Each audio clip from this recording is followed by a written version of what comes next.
Hey everyone, Ian here. So with everything going on in the world right now, people losing their jobs, people wondering how to pivot into new careers, leaving college and trying to figure out how do I get to be that top person on the interview stack? How do I break into security? How do I get a new job? What do I need to do to be the person at the end of the interview that they say, this is the person we need to have in our organization? So what I wanted to do to try and help is put together all of my tricks and tips and things that I put together over 10 plus years of interviewing at multi-billion-dollar organizations, Fortune 500 companies, and companies smaller, larger, being on both sides of the table as both a hiring manager and as someone trying to get hired. So again, we're trying to help, we're trying to give some information that might help you get into that new job. So take a listen. I hope you enjoy the tips and tricks that I put together. And if you have any feedback, please reach out to me and say, these are things that I would include in the video that we can put into some later versions and maybe help some other people. So enjoy the video, let me know what you think, and good luck. So here it is, my personal stash of interview tricks. So the first thing we have to lead you in any time that I do any sort of talk is the legal disclaimer. The content of this presentation represents my thoughts and opinions and is not representative of any employers past or current. The presentation also deals with matters of interviewing and employment. I am not a lawyer, nor am I your lawyer. If you have employment law questions, consult an attorney. The presentation takes no liability for injury or damages resulting from the use of this information discussed during the presentation. And now we may continue. So this is me. I'm not going to spend a lot of time on this slide because you can either look at the slides later, but this is me if you want to know basically my background. I've done a few things in security, helping organize conferences, got a few certifications, competed in the SECTF.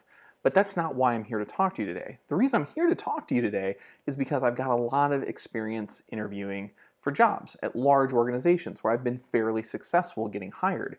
And I don't think that's because of my background. I don't think that's necessarily because I was even the best candidate. I think it's because I took the time to prepare. And part of the challenge there is first thing you have to realize is interviews are not passive. A lot of people think, oh, I got through the tool, I applied, I've got my resume good, and now I'm walking in and they're going to ask me questions. And I'll do my best to answer them. And they treat this like a passive activity, and it's not. So take a look at this. There's someone sitting, two people talking. It looks like those two individuals are talking to each other. The other person is listening. This interview may be going well. It might not be going well. But what you need to do is you need to engage, not only early before you show up for the interview with preparation, but you need to make sure that you're helping drive the conversation. Now, there's a quote from Zig Ziglar, and you can feel how you do about Zig Ziglar if you know who they are, but they're a motivational speaker and an author, and the quote that they have that I really like is, "Success occurs when opportunity meets preparation." And there are lots of variations on this quote that you can look up. But really what it's saying is you have to prepare before opportunity presents itself. This is true of anything. If you're going to school, if you're taking a test, if you're trying to get a job, you have to start preparing long before you actually sit down in that room and do that interview, right? So, interviews are not a passive activity. You do well when you prepare for an interview like you would any project. It takes work. For any interview that I've done, I spend at least 8 to 10 hours. Now, it might all be in one day sitting down on a Saturday, but I'll spend 8 to 10 hours preparing for that interview. Making sure that I've researched the company, making sure that I understand what that company wants out of me, making sure that I understand the role. You should treat each interview like a project. And I'm going to give you some tips and things that I do as I prepare for that interview to help me be the top candidate. So the first thing we need to dispel, the first thing we need to take and throw out the window is the perfect resume. It does not exist. It absolutely doesn't exist. There's no such thing as a perfect resume. You need to have different resumes because people have different preferences. Some people like a resume with lots of white space. It's very clean, very simple. Other people like a very detailed resume, something that like a CV, where it's got tons of detail in it. They can see everything you did. They can see everything that you've done in your career, right? But that's a preference. Sometimes that's mandated by the job field in academia or in research. You need to know what those preferences are and what is required. So you may need to have different resumes. You might have a technical resume, one that focuses just on your technical skills. You might have one that focuses more on your leadership ability, what you've done to lead teams. All of them should have different focuses. And the reason for this is you need to tailor it per job application. Now, this is a lot of work. This is why I say interviewing and being successful in interviewing is a lot of work. Every single job you apply for, you want to tailor your resume. That does not mean pad your resume. That does not mean speak as if you have more experience than you do or try and talk to things that you have no experience in. What it does mean is going through your career experience, looking at the job role that you're applying for, and tailoring your resume to put the pieces of your experience forward that are important to that job role. If you've got experience in Citrix and that company uses Citrix and they call that out, you need to have a couple lines in your resume that say, yeah, this role is about managing Citrix or securing Citrix. So you want to call out places that you manage Citrix or secured Citrix. Another company might not use any sort of virtualization technology. Including that in your resume when really what they need is a security operations center analyst, and not including experience that you have maybe doing log file review, well, the Citrix experience might be great, but it's not relevant to the job. So the people that do really well have different resumes for each job. It used to be that you would go through and write your cover letter specific. Your resume was your resume and you'd do a cover letter. People don't look at cover letters much anymore. They might in certain roles, but most of these resumes go through an applicant tracking system, which we'll talk about in a minute, where it's actually parsing your resume. So you want to make sure that the resume you put forward is you. It speaks clearly to experience that you have had and to the role. If you say you're an expert, you better be. So I have a friend who tells a story about applying at a large networking company. And they were just coming out of college and they show up and they're applying at this large networking company and they sit down. The subject matter expert comes in. They're the technical interview portion. They sit down and they ask one question. What are you best at on your resume? And they had a bunch of stuff listed and they said, nah, BGP routing. So BGP. BGP is my strongest thing. He goes, great. This interview is now nothing but BGP questions. And that's all they drilled them on the entire interview. Because if you're saying your strongest bit of knowledge is BGP, well, forget about the other stuff. If you don't come back with very strong, technically articulate, accurate responses for BGP, and that's your strongest area, you're done, right? So, if you say you're an expert in something, make sure that you have expertise in it. You can speak intelligently to it. That doesn't mean that everything on your resume has to be expert level knowledge. What that means is that you need to be very careful and poignant about how you're phrasing things. So if you have familiarity with some technology, that's fine. Familiarity with VMware. Worked as an end user in this technology. That doesn't mean you're an administrator. It doesn't mean that you're an expert. It means that you've got some familiarity with it. You know some key terms. You're not going to be completely confused by an environment, but you might not be ready to administer it. Be very clear about the experience that you have and use phrasing and terminology that says the level of experience that you have. Blogs, write-ups, and volunteering. That is the first thing I look to on a resume. If someone has a section on volunteering and they've volunteered for a security conference or they've volunteered for a CTF or the national cybersecurity competitions for collegiate cyber defense, if they volunteered as a judge or as just a volunteer helping wrangle people, that helps me understand how involved and passionate you are in the community. It also means that you're showing up and doing things, and we'll talk more about that in a later slide.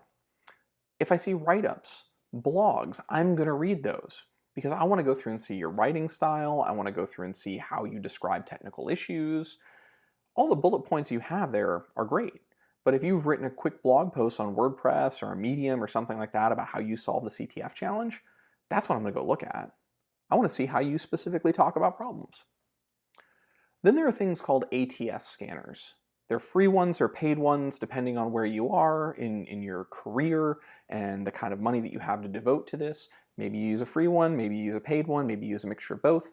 But what these tools do is they are applicant tracking system scanners.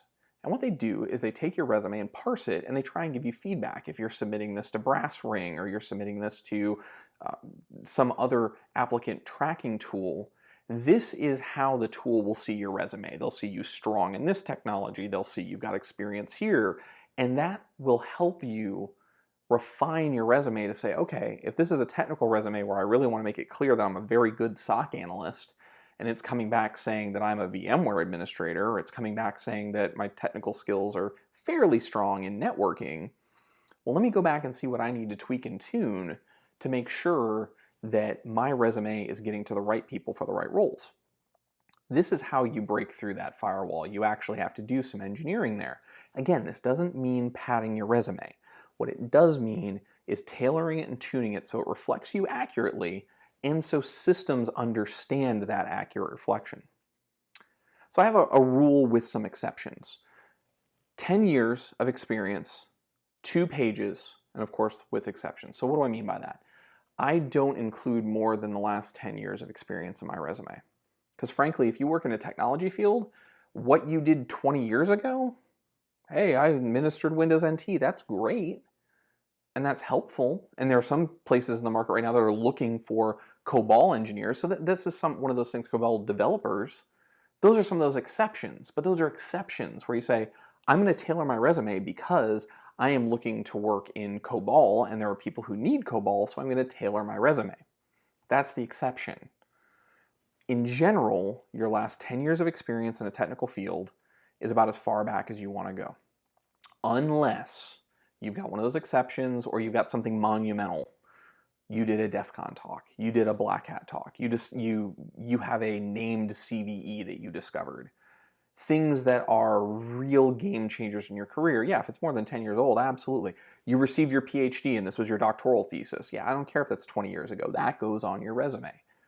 But in general, 10 years, 2 pages. More than that, and really what it starts to look like is either you're doing a CV because the field that you're going into requires it, or you're just trying to pad your resume for those ATS scanners and finds all the words and hopefully puts you through.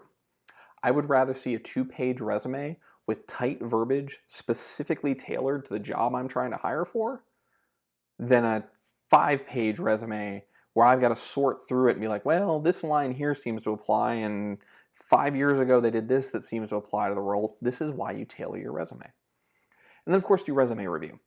Get someone to look at it. This doesn't necessarily have to be a professional reviewer. This can just be a friend. Ask them, what does this tell you about me? Do you see any grammar mistakes? Now, does that mean that you don't have a professional review it? No, absolutely not.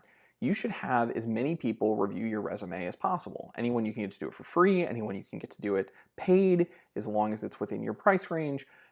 Get as much feedback as possible. But remember, have multiple resumes. So if someone gives you feedback and they say, this is great, we love it, and the next person says, this is terrible, I hate it, well, maybe keep both and try and figure out, well, what did you like about it? Or is there a role, especially with a professional recruiter, is there a role that you read this and you say you hate it, but this industry would like it? And say, okay, well, I'm going to keep that for when I'm applying for jobs that are government sector. I'm going to keep that when I'm applying for jobs that are academic, etc. Get as many resume reviews as possible. You cannot get enough feedback on that. This is probably the most important thing you can do to separate yourself. You are the only one that can tell your story. No one else will do it for you. So, what do you need to do long before you even think about applying for jobs? You need to make a list of all the jobs you've had. Now, I'm not talking about a resume, I'm not talking about your LinkedIn profile. I'm talking about sitting down and just making a big bulleted list of every job you've ever worked. Volunteer jobs, paid jobs, projects, things you've helped people with. I'm not talking necessarily about paid professional experience. I'm talking about when you have worked. Take those experiences, those jobs, and make a short list of stories from each job. What did you do there? Did you deploy a new tool? Did you help build a building? Did you clean a pond? What is it that you did?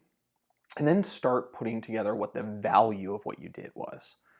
Because I did this, the pond was clean.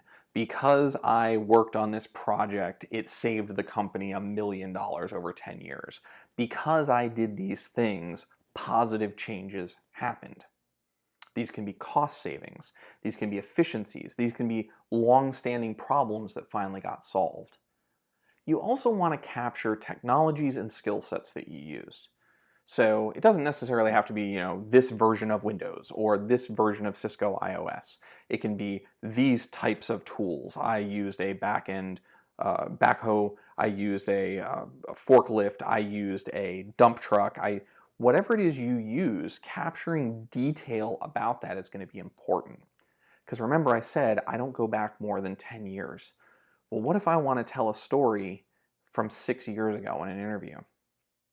I want to review all of those short blurbs, and the ones I have are maybe a paragraph long, not even, a couple sentences, where it has a job heading in the Google Drive document, then it says deployed SourceFire IPS IDS, and how many endpoints were in the environment, and when we launched it in tap mode, and what types of profiles we had, and what types of things we detected and blocked.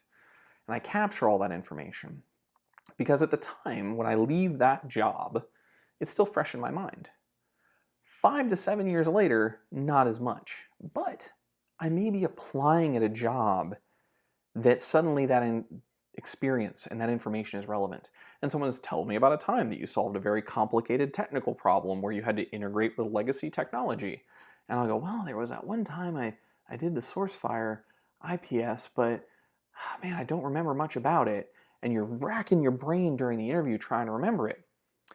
If you've written down those stories as you leave jobs, or you take time over a month, maybe an hour every Saturday, and you just kind of sit down and rack your brain and go back and rack your brain and get this stuff written down, before you go into the interview, you review that stuff. So now it's all fresh in your mind. It's ready to go. Someone says, tell me about a technical challenge of integrating with a legacy network environment. Oh, there was this time I deployed this SourceFire IPS IDS, and we had this many endpoints, and I had to deploy it over this amount of time, and these are the people I worked with and the teams I had to work with. Now you've got a razor-sharp story that's fresh in your mind that you can apply quickly, and you can speak intelligently in the interview. If I had to sit in that interview and come up with that story from 7 years ago, that might be really difficult, and it might not come off as impressive or as technically accurate as I'd like it to be. Feel free, or at least explore the idea of talking about failures and how you recovered. One of my favorite questions when I'm on the other side of an interview table, one of my favorite questions by far is, what did you do when you had your biggest failure? Or tell me about the biggest failure you ever had and how you recovered from it. If they say, well, I've never failed at that, I've never had a massive system outage, I've never knocked a production system offline, they're probably not ready to work for me. And moreover, even if it's an entry-level job, it tells me, okay, this person has skills, but they haven't been in the crucible yet. They have not been 3 in the morning, knocking a production system offline, thousands of calls coming into a call center, and now they are panicking, and it is their first time. And that is okay. It really is.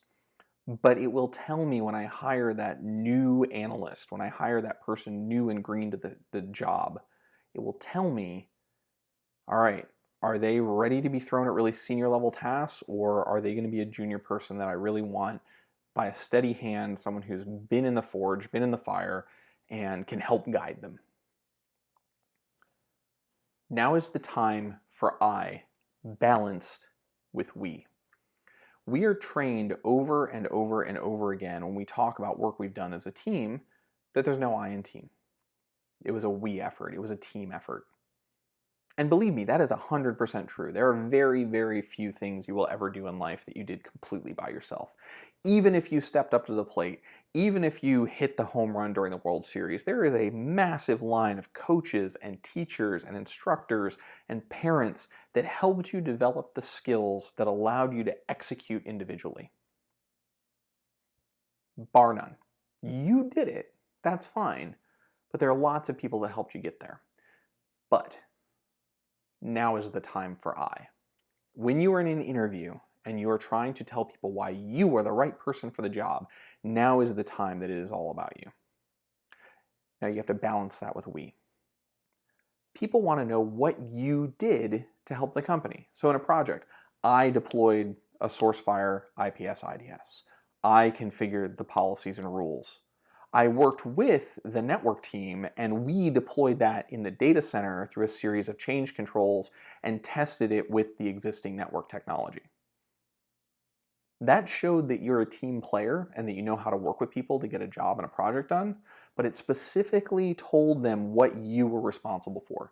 If too often you're saying, well, we did this, the team did that, it sows a seed of doubt in the interviewer, and often they will ask, okay, that's great, it sounds like you work really well with a team, but can you tell me specifically the contributions that you made? You need to be able to speak to that. Because if you say, well, we all worked together and it was really a team effort, well, I'm not hiring that team. I want to know what's unique about you and what you bring to the table to help my company. I am the one who will ask the questions. So, if this looks like your job interview, if you're in a room and it feels like you are trapped and all the questions you're getting asked you're just not prepared for and you just really want out of there and it's going absolutely terrible, this is a lack of preparation. When I say I am the one who will ask the questions, you need to realize that if you prepare, you can actually drive the conversation, and you should be driving some of the conversation. This is your time to shine. They are going to ask you questions, but you get to drive some of the conversation. And the way that you do that is you prepare for the actual interview process. So you want to ask how they perform interviews. And if you say, well, wait a minute, I'm going to ask them how they perform interviews? Absolutely. If you get an interview scheduled, ask, is there a specific methodology? Is there a way that you interview? Is there a process that I can look into? And you can name a few, and we'll talk about those in a second. But you can say, how do you perform interviews? Is this going to be a panel interview? Is it going to be a technical interview? Are we going to do a casual dinner or lunch or meet for coffee? Help me understand what the interview process looks like so that I can prepare for it and put my best foot forward. That is a good question to ask. It shows them that you are interested and you want to engage in doing the best you can. And what that tells them is you don't want to waste their time. You want to show up, give them exactly what they want so they can make a good decision, right? Now, personality and culture fit profiles. I'm actually not a really big fan of these, but you need to be aware they exist. Unfortunately, many companies rely way too much on them. Meaning, you go to a profile, you go get a link, and they ask you to log in, you have to answer a series of questions where they ask you all kinds of behavioral and profiling questions to try and figure out what type of worker you are, to figure out if there are any red flags in your personality that might not be a good culture fit. These things have their place. They can help inform someone to make a decision. When a company relies on them too much, what they end up with is a lot of really good test takers and not a lot of people who are very good at thinking outside the box. And I'll give you a really good example of this. So I was working for a large company, and originally when I applied for the job, I went through everything, I passed the math, I passed the English. It was 4 hours of testing that you had to do before you even got scheduled for interview one. You sat at home and you did this math and English portion, and then a personality profile and a behavior profile and all this different stuff. So I go through and I finish everything. I think I've done pretty well. And a little while later from the recruiter, I get a message and they said, thanks for applying. We appreciate your time, but we're going to go a different direction. Now, thankfully, what ended up happening was a little while later, some things changed and they called me back. And they gave me an opportunity to work at the organization. Now, because they gave me that opportunity, one of their policies was after you started, they would actually sit down with you and cover this behavior profile and say, hey, here's how you scored. And that might be able to help you even improve your career further, because this is kind of how the system sees you and sees your strengths and weaknesses, and maybe these are things you can work on. And I had failed a behavioral portion. And one of the questions was, is it ever okay to lie to your boss? And unequivocally, my answer was yes, absolutely. Now, some of you are listening to this and probably thinking, well, that's silly. Why would you answer yes to that? And it's because of the field I work in. They were hiring a security professional, but they were asking a question that was designed for a general audience. So, is it ever okay to lie to your boss? And as a security professional, the answer is absolutely. There is a time when that is okay, and I can give you a very specific example. In previous roles, I was involved in ethics investigations for people in my reporting chain, my boss at the time. The CFO and the CEO of the organization had picked a certain number of people that had access to information that they needed to do an ethics investigation against a person that I directly reported to. Now, had that person walked up to me and said, hey, are you familiar with some sort of ethics investigation against me? Is there something I need to know? My answer, unequivocally, to my supervisor is no. I'm not aware of anything going on. Because my job as a security professional is to go through and sometimes do work that is difficult, do work that is outside of the norm. I might be asked to do an ethics investigation. I might be asked to review people's internet history. I might find things that are not to be shared. So as a security professional, in that scenario, yes. And the question was, is there ever a time when that's okay? If it was, are there some times when it's okay? Or sometimes when it's not okay? Or a little more nuanced? Maybe the answer would have been different. So take these with a grain of salt, and whenever you take them, realize that the simplest, most straightforward answer is the answer. However, if you are someone listening as a hiring manager, please, please, please use this to inform your decision. Very rarely, especially in security roles, is a normal person with a very normal background going to be answering these questions. This is not to say that every security person has some sort of, oddness to them, but we work in a very interesting field. So our answers to that might be a little off the norm. So, hiring manager, definitely take those things with a grain of salt. If you're someone taking the test, do not answer it literally. Answer it honestly, but do not answer it literally, because often you will fail those questions. Now, technical panel, one-on-one, casual lunch, we covered that, but just make sure you understand the room that you're walking into. Quizzes and reports, be cautious here. There are a lot of companies, especially with people coming into the security field who have very little experience, or maybe have a certification but no real-world experience. They will be asked to do quizzes and reports, sometimes up to 8 hours, to say, hey, you've got 24 hours or you've got 72 hours to complete a forensics investigation, or to complete these other challenges, or to tell us what's happening in these packet captures. And it might be eight hours of work. Some good companies, what they'll do is they'll say, hey, you're doing real work, so we're going to compensate you for doing this. It won't be a lot of money, but maybe $50, $100. But it's enough for them to recognize, hey, we're taking some of your time as part of our interview process, a significant amount of your time. So here's like some compensation for what you're doing. I would say those companies, especially when they're giving people a chance in an entry-level role, that might be something you take a chance on. This is where you're cautious, but you say, hey, you know what, I'm going to do this. However, there are other companies, maybe less savory companies, smaller companies, that are literally just giving you work.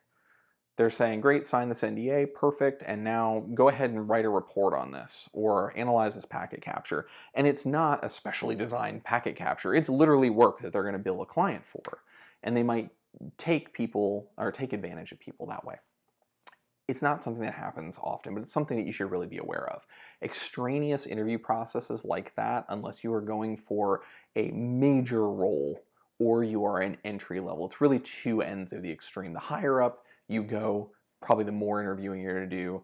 The earlier on in your career, probably the more interviewing and tests you're going to do. That middle portion of your career where you're proving yourself and you're not really making any epic leaps in roles into some C-level role or executive level role or some architecture role, you're not going to have that much. You're going to be a pretty well understood quantity. So, how many ways can you use a paperclip?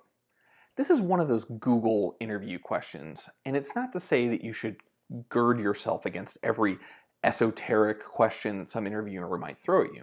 But it's a good idea to maybe grab one of those books like the top Google interview questions or the top technical questions. Because what they'll do is they'll teach you how to think about these questions. They're good logic reviews in the first place, but to give you an example of this, how many ways can you use a paperclip? Well, a normal person or somebody who's just thinking about it off the cuff might say, okay, well, a paperclip, I could bend it into a lockpick. I could turn it into art. I could clip paper with it. I could use it to open a CD drive. I could do a number of different things with it. And they might go through some options there. What they're really looking for in that question is for you to ask more questions. What kind of paperclip? How big is the paperclip? What's the paperclip made out of? Has a paperclip been used before? Do I have multiple paperclips? Can I use more than one paperclip? Who has the paperclip? Is there a time when I can use a paperclip? Going through and asking those questions that most people take as assumptions is often what they're looking for. They're saying, okay, this is great. You're exploring every possible way to examine this challenge and thinking about it before answering. So definitely take a look at some of those books, especially if you've asked the question at the beginning, how will this interview operate? Is this a technical interview, etc.? If you've asked those questions, they'll say, hey, there's going to be a series of technical questions. Some of them are questions just for us to figure out how you solve problems. Yeah, take some time to do some logic puzzles, think things through, look at popular interview questions. You might get some of them or something close enough to them that you're prepared. Also ask them, are you using any sort of interview framework? There's PEI, Parade, STAR, CASE. These are interview frameworks used by large organizations so that they get an even interview, right? Everyone has to use this framework so that they're not giving unnecessary bias to, or bias in general, I should say, any sort of bias towards a particular candidate. So you've got McKinsey style personal interview experience, PEI, where they look at things like entrepreneurial drive, leadership, personal impact, problem solving. So the questions they're asking are trying to figure out how independent are you, what kind of impact can you make, and how do you solve problems. Then there's Parade, problem, anticipated consequences, role, action, decision-making rationale, and end result. Again, what this is trying to figure out is they ask you, tell me about this problem. Tell me about what would happen when the problem occurred or if you didn't address the problem. Tell me your role in addressing the problem. Tell me the actions you took and tell me why you took those actions. What information did you use to inform your decision? And based on that, what was the end result? Did you solve the problem? Did it make the problem worse? Are there things you would have done differently once you had all the information in the end? The one that I like, because it's simpler and it's very focused, is STAR. So situation, task, action, and result.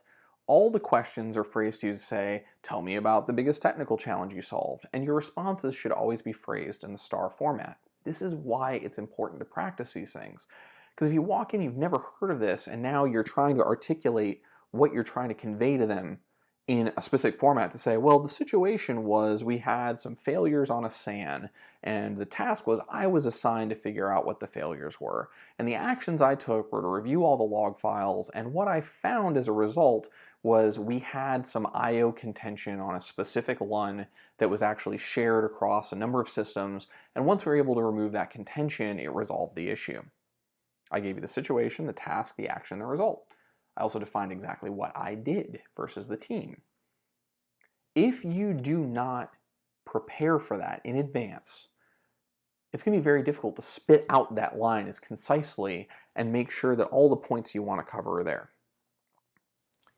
And then CASE. CASE is one that's often used by Big Four, so PricewaterhouseCoopers, Deloitte, and these types of companies that are, Ernst & Young is the one I was trying to say there. So Ernst & Young, these are Big Four companies that are accounting and auditing firms, and they often hire people directly out of college, or they hire people to bring into the firm. And what they're trying to figure out is they give you a hypothetical case, a hypothetical business case, and they say, tell me how you'd solve this problem.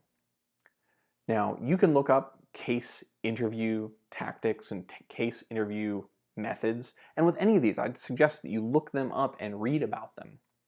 Because when you prepare to answer in those things, early on, when you ask the question, hey, what is the interview format? Do you use any sort of specific methodology I should prepare for, like STAR, like CASE, like Parade? And they say, oh yes, no, we use the STAR format.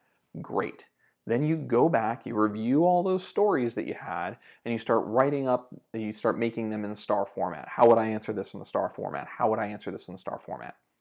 And you do mock interviews. Even if it's just a friend who works in the field, say, hey, grab my resume and ask me some questions about it.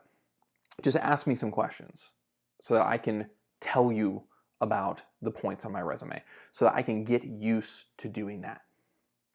Familiarizing yourself with the interview processes that you're going to face are going to make you a much better interviewee. That brunch you had on Sunday looked delicious. Osen, the line between creepy and prepared. So Osen is open source intelligence. This is research. This is just research. Now, some people used to call it competitive intelligence. You might just call it company research. We call it Osen now, and it's used for many different things, but it's all the available information online that you can use. So, don't talk about the brunch that they had.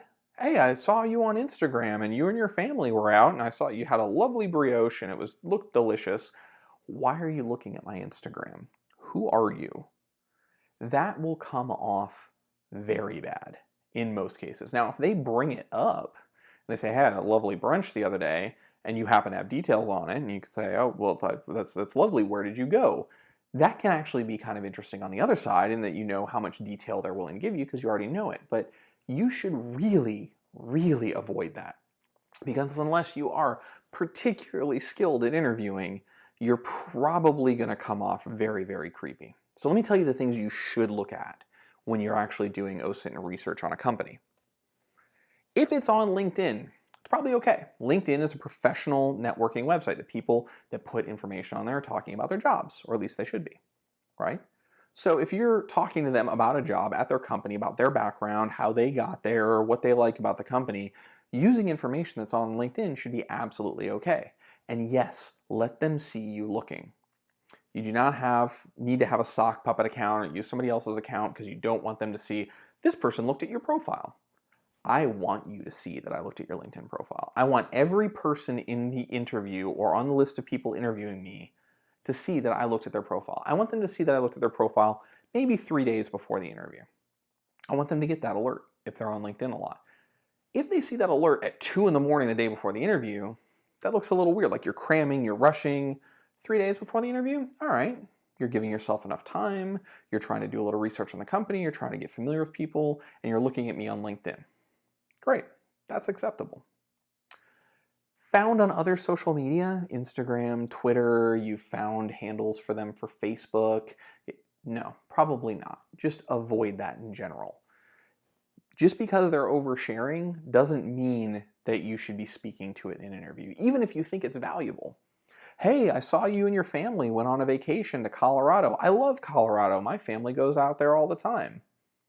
That may sound in your head like I'm relating to them on an interpersonal level. What they're hearing is, how did you know that my family went to Colorado? What are you looking at? That doesn't sound good. So, there's a line between preparation and stalker. Some of the things that you can look at that you absolutely should look at. In publicly traded companies, you want to look at their 10K and their 10Q. Sarbanes-Oxley requires that they do these public filings, the 10K being the annual report and the 10Q being the quarterly report. And these filings have a wealth of information about the company for investors. What challenges have they had? What are the upcoming headwinds? What are they facing with their competitors? What have they invested money in? What do they think they're doing well? What do they think they're doing poorly? Absolutely 100%, if you can talk to the person interviewing and say, hey, I read through your 10K and I noticed that you have some challenges that you're facing. These are things that I'm really familiar with and worked at another company on. Now, that's of course if you have some experience there. But you'll only know that if you actually read through that. And those are public filings. You should be looking at those. I say, wow, this person's interested enough in our company to read our public filings, and they seem to have some experience with some challenges that we're facing internally. This sounds like a really good candidate.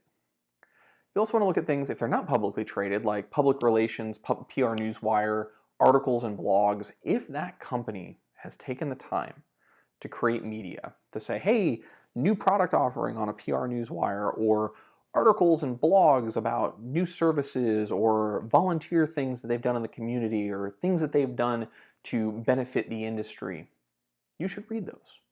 You should speak to them.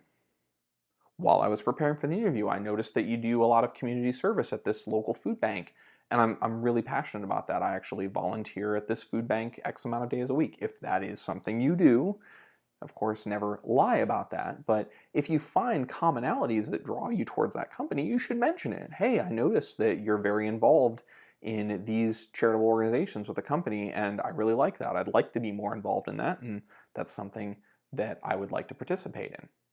These are things you should talk about. So job postings, especially if it's a technical interview, go look at other job postings. If you're applying for a security role and there's database positions open, go read those job postings. Often they'll have what database technology they use, what types of administrators they're looking for, what technologies they need to be familiar with, and that will help you become familiar with some of the technology there. This can also, again, help you tailor your resume. If you go back and you see, hey, wait a minute, I've done security reviews and security hardening for these types of databases, and you're applying for a security engineer role, I would absolutely go in and tailor my resume to say I've done Oracle database hardening or Oracle database review or whatever it is you've done in those systems. And go, wow, this person has experience in this. We didn't even include that in the job role, but it's a technology we use. How great. Having that kind of attention to detail will get you so much further in that interview. So speaking of technical interview, passive intelligence. Do not run Nmap scans. Do not do anything active. Frankly, because you don't have to. You can use things like Shodan and Census to go in and say, all right, let me take the website, let me find their ASN number, and let me find everything that they have exposed to the internet. And let me just look around, right? Are they using VMware? Are they using these types of firewalls? Are they using F5s? That information is there, and you do not have to poll their organization. Again, it allows you to understand, A, what type of company are you walking into? Are you seeing a bunch of legacy technology? Are you seeing a bunch of unpatched systems? What are you walking into? Also, again, it allows you to tailor the resume and the conversation. Tell them how you learn these things. If you bring up in the interview, which I have in interviews, said, hey, I was doing some passive intelligence just preparing for the interview, and looking around Shodan, I can see that you're using Cisco firewalls, and it looks like a lot of them are really out of date. And they say, whoa, how did you know that? Well, this is Shodan. It's a public mass scanning engine. It shows everything that's on the internet. And when I looked up your organization, I found these. So is this a challenge you're looking to solve? And how can I help solve that challenge? One, they might not even know these things exist and say, whoa, we need to go look into that. Thank you for telling us. Two, their reaction to it is going to tell you a lot about the organization. And three, often what they'll do is say, wow, this person really took the time to prepare for this interview. And this is, if you're going into a company that you really want to work for, they say, wow, they took the time to figure this out. They gave us information about our company that attackers might already know. This is someone that really takes the job seriously. So things you absolutely positively should know going into the interview. Company history. Why did the company start? What is their goal? What is their mission? What is it they're trying to do? Product and service offerings. Read everything they've got. Any marketing materials, anything they've got. What do they offer? What do they sell? Where do they sell it? Who are their customers they're targeting? Product and service offerings. You will get people that say, one of their first questions is, tell me everything you know about the company. And if you're like, well, it's just what I saw in the job posting. It looks like you all sell biscuits. Okay, maybe they're the largest biscuit provider in the world. Maybe every other biscuit company actually buys materials from them to make biscuits. Maybe they originally started as a spaghetti company. Although that might not seem relevant to the role, being able to say, hey, I've taken the time to really understand this company, it's something that I'm interested in, or it's something that I think I could provide value for, is going to go far in the interview. Base understanding of the role. One of the first questions I generally ask as an interviewer is, Just so we're all on the same page, because you may have seen this through a recruiter, you may have come to us through a contracting company, what have you been told about the role? The reason I ask this question is because often some of the shadier recruiting companies, thankfully those are hopefully very few, but some of the shadier recruiting companies might oversell a role to you. They might say, hey, we've got this great role with this great company because they're trying to place you because that's how they get paid. They either get a percentage of the money from your contract salary, they get a headhunting contract placement fee, they want to get a butt in a chair because that's how they get paid. And if they see someone who's really qualified, but the role is maybe beneath them, they might sell the role more than it is. They might say, oh, this is a great role, it's got a lot of engineering aspects to it, the company's looking for someone who's super sharp, and that might be true. But what they might be hiring for is an analyst. And that's not to say that an analyst job isn't a great job. What it is to say, though, is if you were looking for an engineering job and you were looking for the next role to fill, or you were looking for something a little more challenging, and suddenly you get an interview and you find out, oh wait, this is the same job I already have at an unknown entity. I have not worked for them, I don't know what they're about, and the pay is, about the same. Everyone's time is wasted. So do that proactively. Say, hey, what is this role about? You can ask that question if you have the opportunity to ask it directly, or actually go find the job posting. If you can find that on LinkedIn or find previous job postings to say, hey, this role actually does this work. And be able to explain it. Say, hey, my understanding of the role is it's a security operations center analyst. You'll be using these types of technologies. It's a 40-hour-a-week job. It's a non-contract role. You should be able to tell that interviewer all those things. If you can't, let them know. Say, hey, I really like the company. The title sounded good, but nobody gave me any information and the role wasn't posted. I just got a cold call from a recruiter. They looked at my resume and said I'd be great. And I said, well, I'm interested in entertaining it. That is fine too, if that is true. If the role has been posted and the recruiter is willing to give you all the information, you need to ask for it. And then understand the market vertical and the challenges. What market are they in? Are they in aerospace? Are they in finance? Are they in retail? Who are their competitors? If you're working for a large organization that's manufacturing, who also makes these parts? Who do they compete with? What are the market pressures and forces that they have? Understand the sector they're in and maybe where they rank. Are they an up-and-coming company that's growing? Or are they a company that's really had a lot of challenges over the years? Maybe they had a breach. You should investigate those and understand the challenges that they've had and the market vertical that they exist in. So all of that is just to get to hear the interview.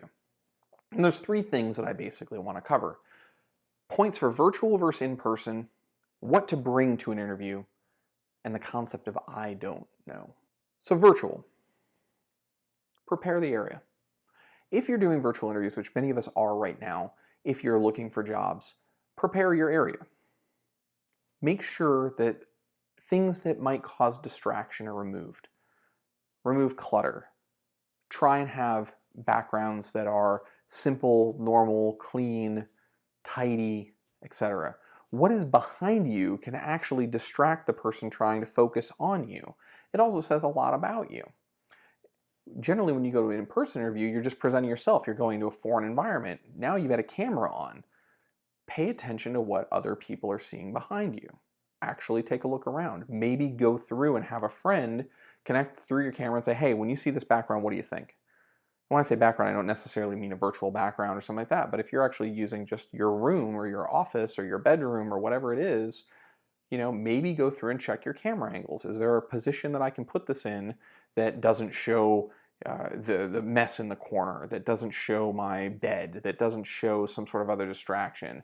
If I can get the camera up high enough so it just shows a wall behind me that has a nice picture on it or something like that, that is better. It puts the focus back on you. And yes, in a virtual environment, yes, wear pants.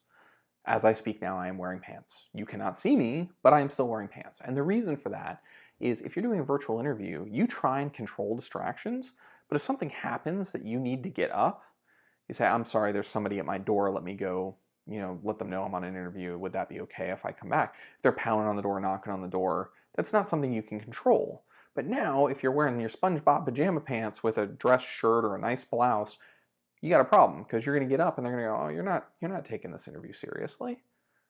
They're not going to mind that you had to get up because the dog was barking. That's just part of doing a virtual interview. You cannot control all of those things. However, you can control how you present yourself. So remove distractions. Now, I don't say this for the benefit of the interviewer. Again, they know that you're interviewing from home. They know that you're interviewing from a hotel. They know that you're interviewing from wherever, and that you can't necessarily control everything like you could in an office environment. So they're going to understand that. Removing distractions is for you. If you've got your dog barking, if you've got your Alexa responding saying a package has arrived, or giving you a reminder to take your vitamins, or whatever it is, those distractions are going to take your focus off what you're saying. You've got a limited amount of time to impress these people. So you want to go through and make sure that any distractions that might ruin your focus are removed. So mute devices and notifications. Close applications in your computer as you're on there. Now, some remote meeting tools will immediately mute notifications, but don't count on that. Look through your system tray, look through your active activities, and close anything that isn't directly related to performing that virtual interview. Unplug devices to save bandwidth. That Alexa I mentioned, that Apple TV, your Xbox, whatever it is, unplug them.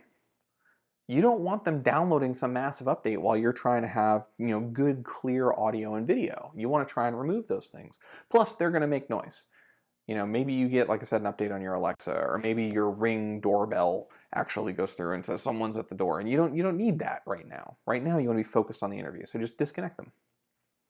Let people in your house know. If you live alone, great, no problem. But if you have roommates, if you have significant others, if you have children, let them know, hey, between this time and this time, I really need all of you to be mindful of the noise you're making, etc., because I'm in an interview and this is very important. Now, does that mean that things aren't going to happen? No, of course, things will happen. But if they're cognizant of it, at least they can try to avoid that. And again, remember, this isn't for the interviewer, this is for you. Because if you get distracted, something like, oh, my kids just made a noise, and now I'm distracted, I'm embarrassed, and you shouldn't be. This is just the nature of virtual interviewing. But preparing for that situation will put you in the type of headspace where you can address it. So, can the dogs go for a walk? This is one, if you have a significant other or roommates and you've got a dog, you say, hey, listen, this interview is like 30 minutes. Could you take the dog to the dog park, or just get the kids out of the house, or take the dog outside or something like that? Because if someone comes to the door, drops off a package, and they start barking, I can't get up and go deal with this. And you might not be able to deal with it either because you're doing something. You're doing the dishes, or you're cleaning, or whatnot. Could everyone just work together and say, hey, I just need 30 minutes of get the dog out of the house, etc. That might not be an option, but you want to think about all the distractions. Take the time to maybe a day or two before and just actively listen. Do the dogs bark? When do the delivery people come? How loud is the washer when it's running? Actually actively think about all the noises and whatnot in the background and try and minimize them any way you can. And it's going to be different for everyone. You want to test your equipment. I have got an insane amount of lights. And the reason for that is the best quality video is when that web camera doesn't have to try and compensate for low light. So you want to make sure you've got good lighting, whether it be from a window, whether it be additional lights, etc. Make sure that your lighting is good and test your equipment. Don't use a headset for the first time. Have a friend, if you're using Zoom or Google Hangouts or GoToMeeting, say, hey, can you do a meeting with me real quick? Let me just make sure this all works. Let me make sure that I understand all the settings. Let me make sure that I sound good and I look good on video. And let them give you feedback. It's a little dark, maybe you want to turn the lights on, or maybe you want to open that window, or hey, maybe you want to angle the camera down a little bit differently. It's a little more flattering that way. These are all things that you'd want to do to prepare. In the same way you might ask your best friend or significant other, hey, this suit or this blouse or these pants that I'm going to wear to this interview, do they look good? Do they put my best foot forward? And they might say, well, those pants are a little tight, or they might say, yeah, that color shirt or blouse really doesn't go with your eyes, or whatever it is, and take that feedback. Because every little bit you can do to make yourself more appealing for the job, to make yourself the best possible candidate. When people say, wow, this person is really well put together. When I say appealing, of course, what I mean is for the job. When I say, wow, they've taken the time to look at the way they're dressed, to look at the way they look, to make sure the lighting is right. They are taking this incredibly seriously, and people who pay attention to detail will notice that. Say, wow, if they put this level of detail into their appearance and how they look and how they sound, what kind of level of detail are they going to put into the project? You'll even notice that in conference speakers. Some of the best speakers have taken the time to hone what they say, hone how they look, to make sure that their presence on stage is perfect so that the message is what you hear. You don't go, wow, that's a really ugly suit, or wow, they're saying every 5 seconds. I can't handle this. The preparation is key. So speak to the camera. That's the eyes. In interviews, they tell people all the time, speak and look at people in the eyes. Now, there are lots of challenges for this, and I don't mean to be an ableist. If you can do that, and if that's part of your nature, sometimes that's helpful. You have to use social cues to figure out if the person likes to be looked in the eyes, are they looking away, is this something they're looking for, etc. These are social cues. They're more difficult for some people than others, but you want to be cognizant of them. And if you can, for a lot of people, it is very easy to look at the camera in the eyes, and on the other side, it gives a much better air of confidence. So definitely try and practice that if you can, understanding that there are definitely challenges with that. So allow for technical issues. You want to be early, but you don't want to be too early. For a virtual meeting, you want to make sure that you're making sure your camera works, making sure your audio works, and that when you actually log in the meeting, no more than 5 to 10 minutes, because in a lot of meeting software, the person running the meeting will get a notification. This person's starting the meeting and they're waiting in the lobby. Cool. 30 minutes ahead of schedule, they might be on a completely different meeting, and that's a little irritating. 5 to 10 minutes, great. It shows you're prepared, you're ready, and we're going to start this interview exactly on time. Also, bathroom. Use the bathroom. You have to use the bathroom. Use the bathroom. Make sure you use the bathroom beforehand. Just do it. So in person, a lot of the virtual tips apply to in person as well. So suit or no suit, that's a really hard call. It's actually one of the toughest things I have to think about. I often will think tie or no tie, jacket or no jacket, depending on the outfit that you're wearing, right?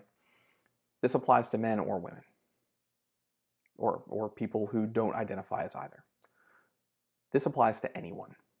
What you wear should be in line or one level above with what they expect in the organization. What do I mean by that? If you're applying at a company that's a bunch of hardcore developers that all they ever wear is jeans, sometimes shorts, they wear a hoodie, and you show up in a 3-piece suit, that might be slightly abrasive. They might go, this person seems a little stuffy. I don't know if they're going to fit in. I don't know that this is the right cultural fit. We're very relaxed.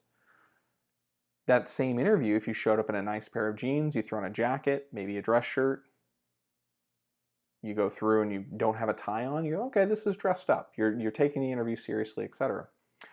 Here's the thing though. Always err on the side of being overdressed. If you think you could get by with a jacket and a dress shirt or a nice blouse and a jacket or whatever it is, if you think you can get by with that, but it might be an older company and there might be people there that are really hard line. When you show up for an interview, you dress to your best, you dress to the nines. Personally, I think that's silly because what you're seeing is the person on their very, very best day, which is good. But I want to see how you'll dress on an average work day when we have clients and we have other people showing up. Unless you're working a sales job or something like that where you're expected to be in a suit, or a banker or finance where that's what you're expected to do. You show up in a suit and then the next day you get hired and you show up looking like a schlub. It's like, well, okay, so this was really concerted effort and now you kind of look like a schlub. But err on the side of being overdressed. If you think you can get by with no jacket, maybe wear a jacket. If you get specific feedback, hey, we don't wear suits here, don't wear a suit. If you're traveling, remember everything will take longer. If you think it'll take 15 minutes to get from your hotel room down and get an Uber or a Lyft or something like that, budget for 30, budget for 45. Be at the building very early. This doesn't work for everywhere, but say you're going to a pretty large city and it's in an office park or it's in a large building or somewhere where you can go and maybe you've got a rental car and you say, you know what, I'm going to get there, I'm going to park in the parking lot and I'm going to wait. I might get there 30 minutes early, but I'm going to wait until about 20 minutes before to walk in. And then when I walk in, first thing I'm going to do is I'm going to ask, excuse me, where's the bathroom? And I'm going to go use the bathroom. And then I'm going to come back and say, hi, my name is Ean Meyer. I'm here for an interview with this individual. Could you please inform them that I'm here? And I'm going to try and time that to be exactly 15 minutes. Why do I do that way? If I get caught in traffic, if the Uber's late, if whatever, that's fine. I'm putting myself in the vicinity of the building as early as possible. But I'm not causing undue pressure to the person interviewing, thinking, oh, I just got a notification that they're 45 minutes early. I'm in a meeting, they're going to be down there waiting, there starts to get a bit of angst and anxiety. You don't want to do that. You can be there early, but not check in. So try and figure out how to do that. You might need to go to the building the day before if you're traveling. Say, all right, I'm going to get there at 5. Let me actually drive over. You know, get an idea. Where am I going to park? What do I need to do? Where is check-in? Where does it look like the lobby is? You might not even have to enter the building. Just see, okay, there's a parking garage I need to go to that they didn't tell me about. That looks like a pretty decent walk. I'm going to have to go through that. Oh, there's a security guard. They mentioned that, but do I need to prepare for extra time for that? Just getting a familiarity, knowing, okay, that's the building, that's where I'm going, can often ease nerves, right? So I check in 15 minutes beforehand so they get a notification. Hello, this is security desk, this is check-in, this is reception, Ean Meyer's here to see you. 15 minutes before the interview, that's great, that's enough time for them to walk down, get me, they'll ask if I need to use the bathroom, I'll say no, I already used the bathroom, I'm ready to go, great. They take me up to the interview room and we start right on time. That's the way to do it. So, one of the things I like to do in the interview is I like to say, give me a moment to mute my phone. Give me a moment to mute my devices. What does this say? One, it makes it look like you're not fidgeting with your phone. You're not going through pulling it out, answering a message real quick, etc. It's also telling them, this is the most important thing to me right now. Also, if you're traveling, you probably got your phone on because if you get lost, you need to call someone. Or if they say, hey, we're running late, you want to receive that text message, etc.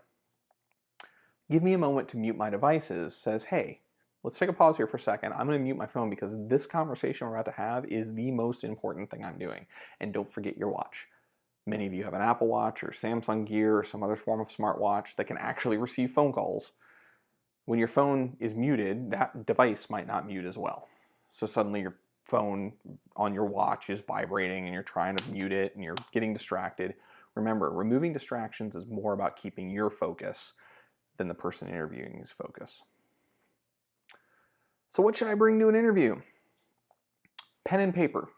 So, pen and paper. This is where I like to have actual written notes, whether it's virtual or whether it is in person.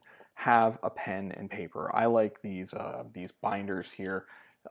They're little leather portfolios. I can keep resumes in there. I can keep business cards, etc. So I'll keep everything in there. It looks fairly professional. I'm not walking in with a messenger bag, etc.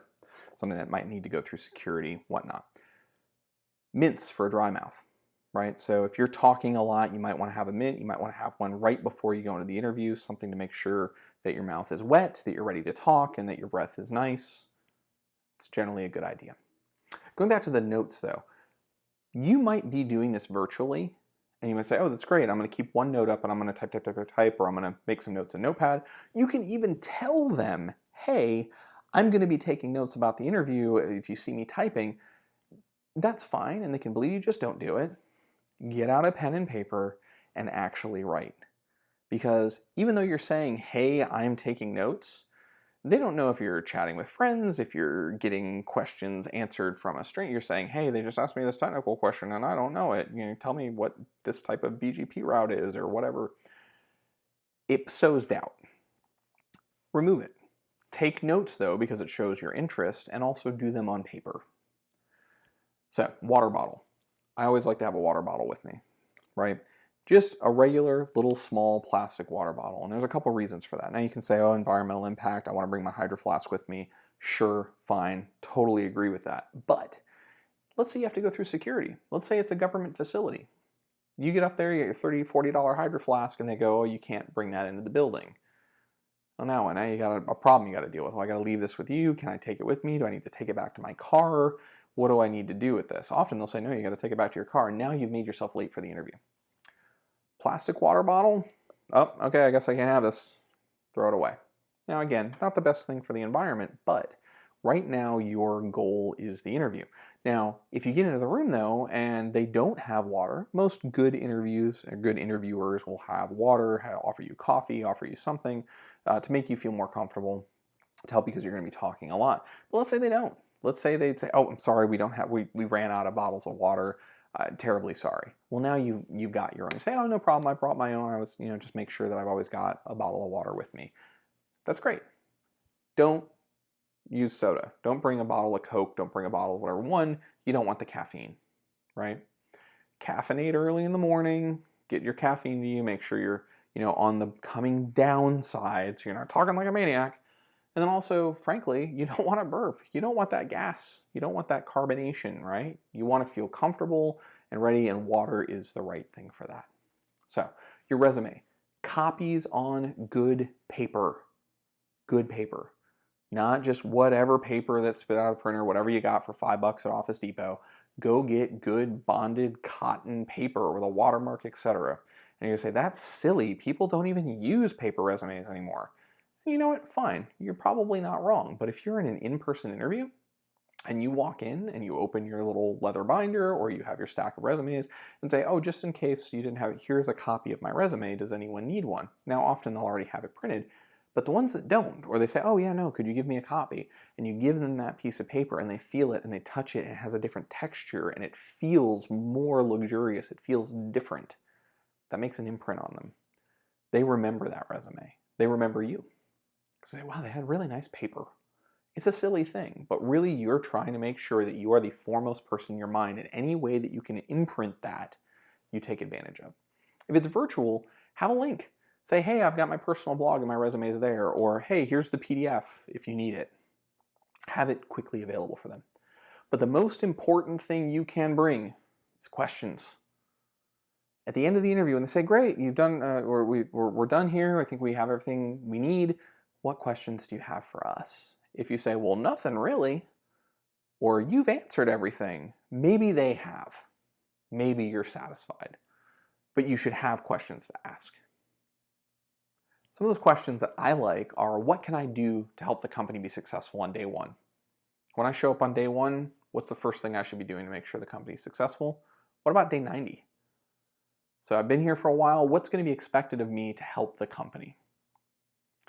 What is your leadership style? Chances are they're not going to cover this. So asking them, how do you like to lead people, is incredibly important. Because one, you might find out, well, this is not maybe a good fit for me. This type of leader isn't one that I've generally gotten along with. I've generally butted heads with someone who has this type of leadership style. Or you might hear something very positive. You say, wow, this is great. This is someone who's nurturing. This is someone who I think I could really get along with. And that's how I like to receive feedback. So this is good, right?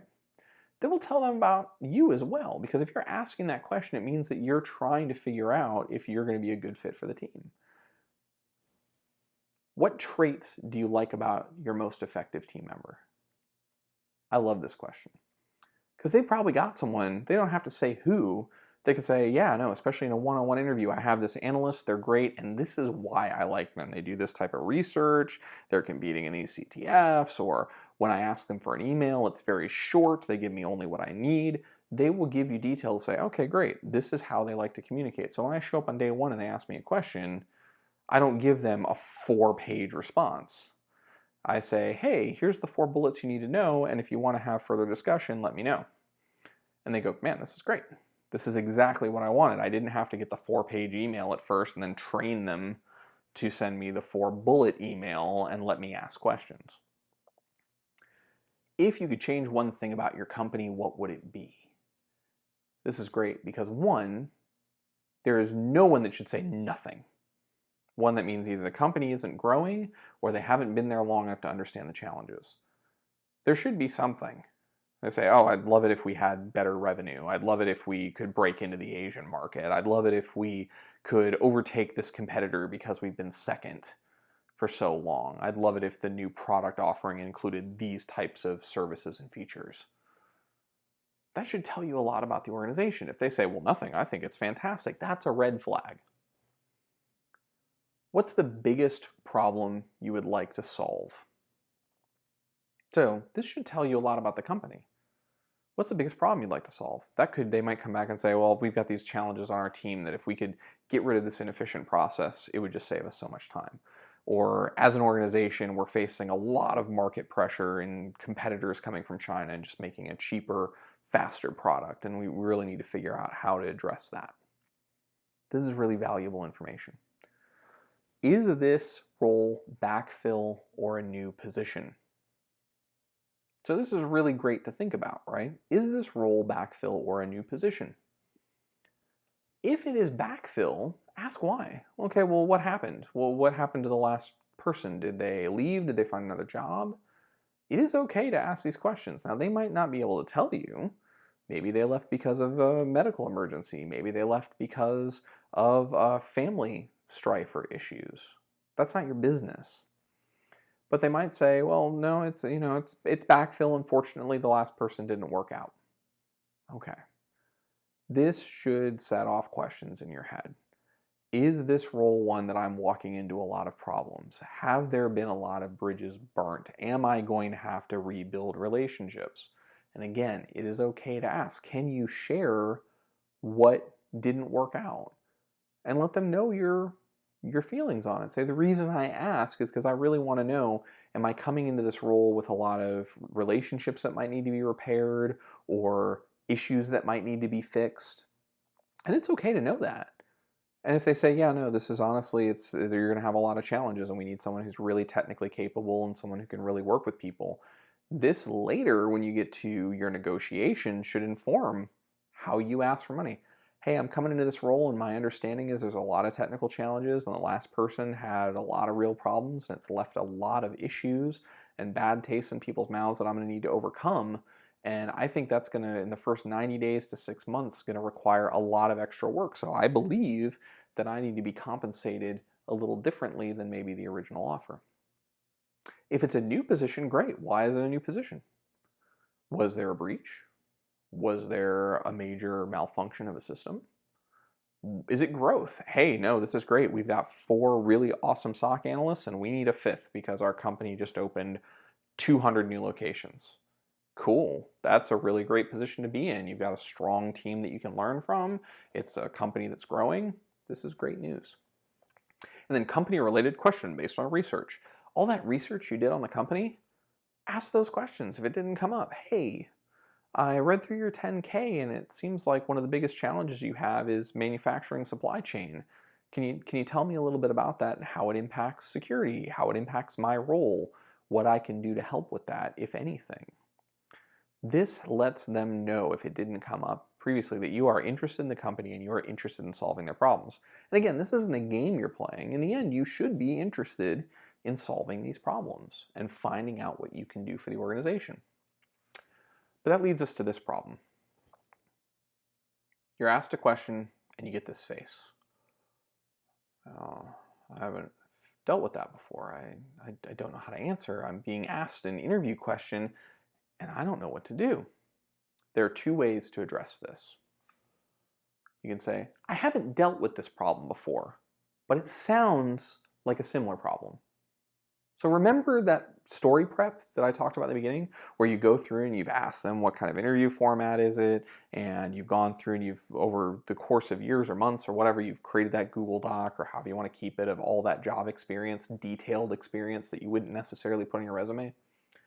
That's when this comes to serve you. When you say, the question they're asking is about operating system problems in Windows, but I've only got Linux experience, but I've got a really good story about troubleshooting a Linux operating system problem. So you can say, I haven't dealt with that type of Windows problem before, but it sounds a lot like a problem I had with Red Hat when we deployed an LDAP server, when we deployed a SMTP server. And this is what we did to solve that. Is that like the problem that you're talking about? And if they say yes, then great. Say, well, let me talk about that a little bit because that might help you understand my troubleshooting process. That might help you understand how I think about problems. And chances are they'll go, yeah, no, tell me about that.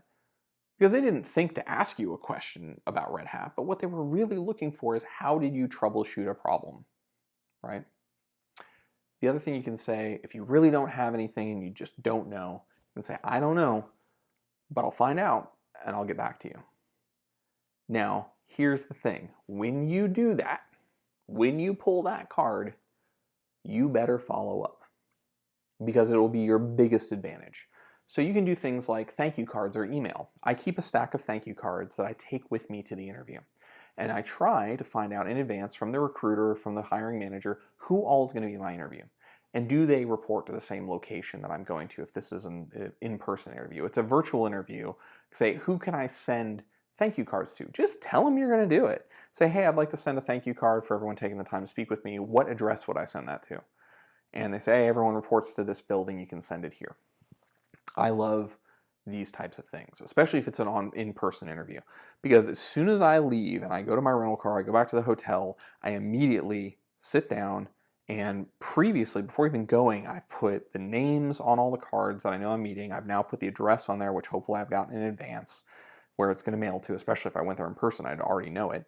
And say, okay, great, this is where I'm mailing it to. I'd already have it stamped. And then when I open the thank you card, it'd say, Dear Richard, or Dear Bob, or Dear Susan, Dear Lisa, thank you for taking the time to interview me today. I really enjoyed the conversation. Specifically, question mark, or not question mark, a comma, include something you specifically spoke with them about. I really liked the story you told me about the challenges that you have with your Active Directory, and I really think this is something that I might be able to help with. If you did one of those I don't know but I'll find out, in a thank you card or an email, you respond to those people and say, hey, really loved the conversation. Sounds like you've got a lot of interesting challenges. For whatever reason, I couldn't come up with this answer during the interview, but as soon as I got back to the hotel, I researched it. I believe the problem you're talking about is this, and this is how I might solve it. You don't have to go into paragraphs. You can do a couple sentences, 1 or 2 sentences, maybe 3 or 4, depending on the detail you're looking for, and mail it to them, whether it's email or physical mail. The reason I like the physical mail is because when I'm in that hotel or when I'm outside of that building, I find the closest mailbox, I drop it in, and then what happens is a day or two later, maybe even the next day, but a day or two later, when they've gone, okay, we've done all the interviews, and who do we really like? Well, what do they get from the mailroom? They get a handwritten card from me the day of the interview that says, hey, thanks for the interview. And maybe says, hey, I know I didn't answer this question well, but I did some research on it, and this is what I think about the subject, or this is how I think I would solve the problem. That is immediately going to put you in the forefront of their mind. Now, you might not be able to do that with the physical cards, so you might have to go through your recruiter and say, hey, would you please forward these messages to the people I interviewed with? Could you please send it to their email? And the recruiter will say, yes, absolutely. We'll send it to the hiring manager, or we'll send it to the panel, whatever it is. In that case, you might want to write one specific email to say, thank you for your time. Here are some of the questions. Maybe I feel like could have used some more clarity. So, I did some research as soon as I got back. Or just thank you for your time. I really enjoyed the conversation. I really look forward to these specific challenges that you talked about. If they're getting that after the fact, now you've taken advantage of something else. That the last thing somebody hears is the thing they think about most. So they could have done 2 or 3 interviews since then, but now you're back at the front of their mind. If you were the first interview, it's very difficult if you've got the same skill set, you have about the same interview. The last person they interview, they're probably going to go, oh, well, that person was great. They're fresh in my mind, and memory serves, they're about the same as this other person, so there might be a cognitive bias to go towards that last person. So getting back into their mind where they are thinking about you is incredibly important. So, covered most of these bullets at this point, but did you not know the answer to the question? Include a brief summary of that.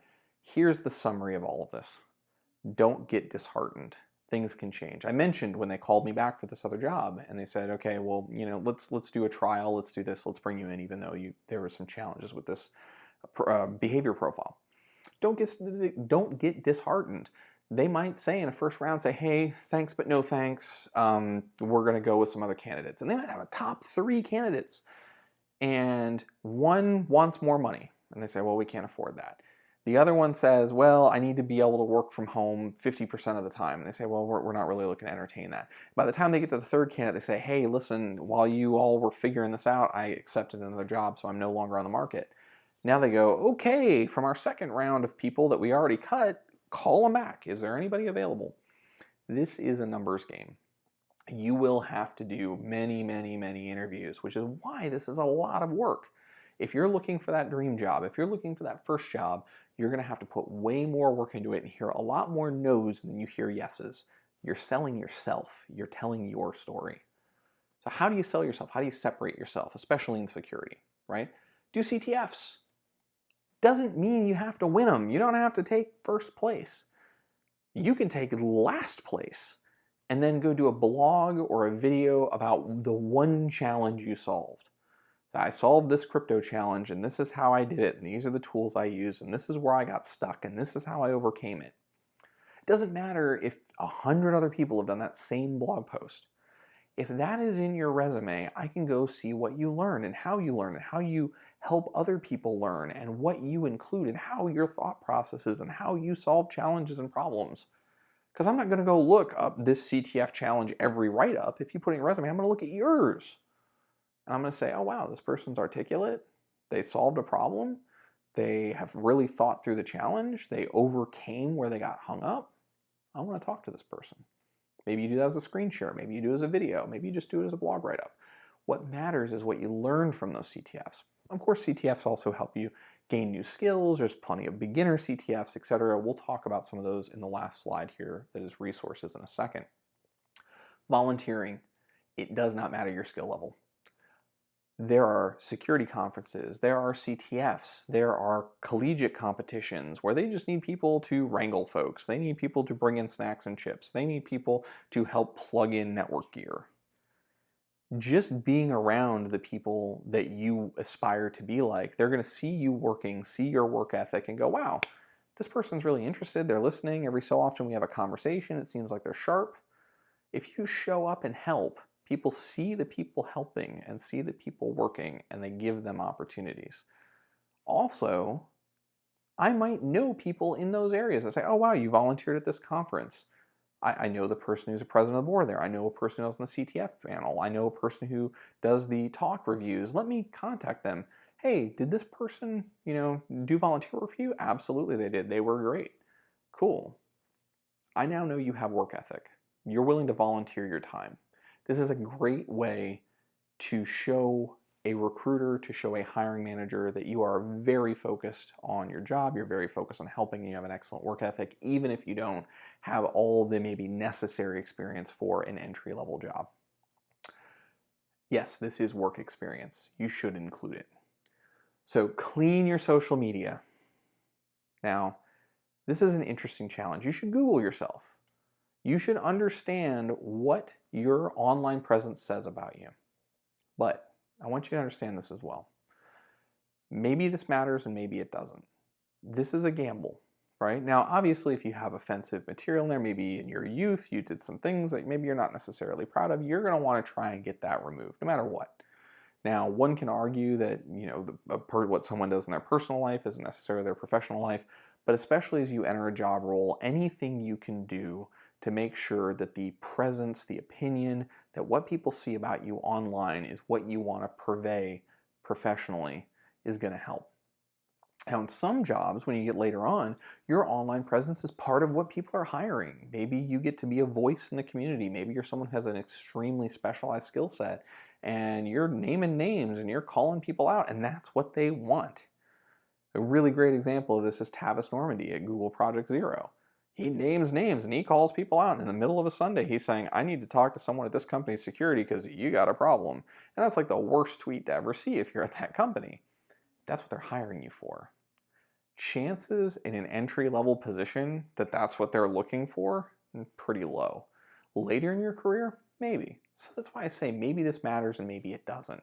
But what you should do is understand what your online presence says about you. Because there might be people you're interviewing with that might have completely different viewpoints, and that is okay. But you also want to know, hey, how are they perceiving me? How are there things that they're going to see about me and infer or have a bias for that's going to make my message and my experience less clear? So resources. I have a blog. I don't post on it often, but one of the things I have posted there in the top corner, you'll see Start, and it is linked there, and it is a huge list of resources to help you get in information security, because I get this question a lot. So it's links to other massive blog posts that people have written about getting into information security, wonderful ones, so I link those as well. Free training, CTFs, books you should be reading. I try and stay focused on free or low cost. I do mention things like SANS and other very expensive, very high quality training, but that's only so you're aware of it. Maybe you get the opportunity to go, maybe you don't. But there's also tons of things in there that will help you prepare at the entry level to enter into this job field. Next is clearjobs.net. They have a YouTube channel. The amazing Kathleen and the B-Sides, she helps run and organize many career villages at B-Sides conferences. She also has securejobs.net and cybersec jobs, cybersecurity jobs. She's amazing in the community, and she and her team have started posting videos, specifically one around what you should be doing right now as someone looking for a job. Whether you're thinking about looking for a job, whether you find yourself displaced, these are the things you need to start doing right now to make sure that your resume is getting to the pipeline, that you're addressing things, that you're training, that you're getting ready for those interviews. Banjo Crashland on Twitter. This is Jason Blanchard. He's out at Black Hills Information Security now and is also a fantastic human being. Now, he's running a twice-a-week Twitch stream where he answers questions about self-promotion, resumes, interview tips, things to help people, again, as they are trying to enter the workforce. On Tuesday nights and on Friday afternoon, he's running this Twitch stream where he's answering questions live. You can ask a specific question. How should I change my resume? Should I include this? Should I write this blog post? How should I present myself? Just soak up anything he has to say. He's just a wonderful guy. So, and then this link on GitHub for free virtual conferences and training. As of the publishing of this talk, this is a current curated list of cybersecurity virtual conferences and training. Some of it instructor-led training that people are saying, hey, we're all locked inside. People have lost their jobs, are being displaced, they're having to shift career fields. Here's free training that will help you move, change, grow, get a new job, etc. So all of these links, fantastic resources. I would definitely check them out. If you want to reach me, that's all my contact info. LinkedIn, Twitter, my website, my email. Feel free to contact me with any questions, if you need help with resumes, if you just want some general advice. I might not be able to get back to you incredibly quickly, but I will certainly try. So definitely reach out. Give me feedback on this talk. Let me know what you think and what we can include. So again, thank you for your time. Hopefully this helps you get that next gig, and best of luck.